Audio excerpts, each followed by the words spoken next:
दीप, सबसे बड़ी दिक्कत की बात है कि अगर आप और मैं अपनी गलती से ना सीखे तो फिर बहुत बड़ा मुश्किल मामला है, क्योंकि वो गलती अगर हम बार बार रिपीट करते चले तो फिर फायदा क्या। और यही काम एनएसडीएल ने किया है। जब पिछली बार सेम यही सिचुएशन हुई, जब एमएससीआई की रिबैलेंसिंग वाला मामला हुआ, तब भी भारती में यही हुआ। कम से कम वो अनुभव एनएसडीएल को याद रखना था। आज फिर से वही गलती दोहराई गई। इतनी हड़बड़ी क्यों, इतनी जल्दबाजी क्यों? और देखिए, ट्रेडर्स की इसमें कहीं कोई दूर दूर तक गलती नहीं, क्योंकि आपने कल एक अनुभव किया था और वो अनुभव था कोटक महिंद्रा बैंक का।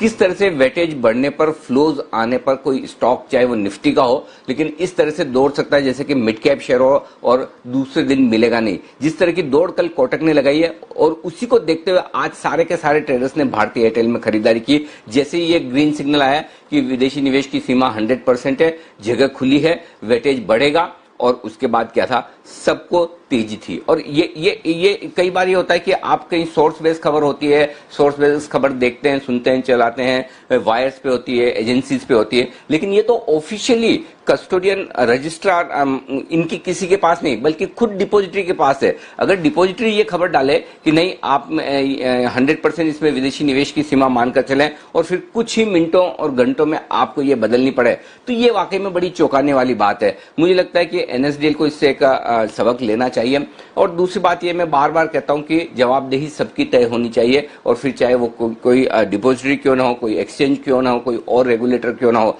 और इस केस में आई एम श्योर, जिस तरह से आज बड़ी तेजी कई सारे ट्रेडर्स ने की है, आज भारतीय जैसा स्टॉक एक दिन में ऊपरी स्तरों से 10% गिरे, ये छोटी बात नहीं है। और 485 490 वाला स्टॉक अगर 450 पर आ जाता है, तो 50 रुपए का, 45 रुपए का जो नुकसान हुआ, उसकी भरपाई कहां और कौन करेगा, इसका किसी के पास जवाब नहीं है। और ये बड़ी दिक्कत है। तो सबसे बड़ी समस्या ये कि हर एक्सचेंज को ट्रेडर्स से लिक्विडिटी चाहिए। वो चाहते हैं कि ट्रेडर्स ट्रेड करें ताकि बाजार में लिक्विडिटी रहे, लेकिन ट्रेडर्स को खराब, गलत इंफॉर्मेशन की वजह से जो नुकसान होता है, उसकी जवाबदेही कहीं भी नहीं है, किसी की भी नहीं है। और ये वक्त आ गया कि ये भी तय होनी चाहिए। तो मुझे लगता है कि ये लगातार दूसरी बार करने के बाद आई एम श्योर अगली बार इस तरह की खबरों में काफी बातें ध्यान से आएगी और ज्यादा अच्छे तरीके से रखी जाएगी। लेकिन वाकई में भारती का जो आज एपिसोड हुआ, और आप इसके साथ साथ देखिए, न सिर्फ भारती का एपिसोड हुआ, उसके साथ साथ बाजार भी खराब हो गया। तो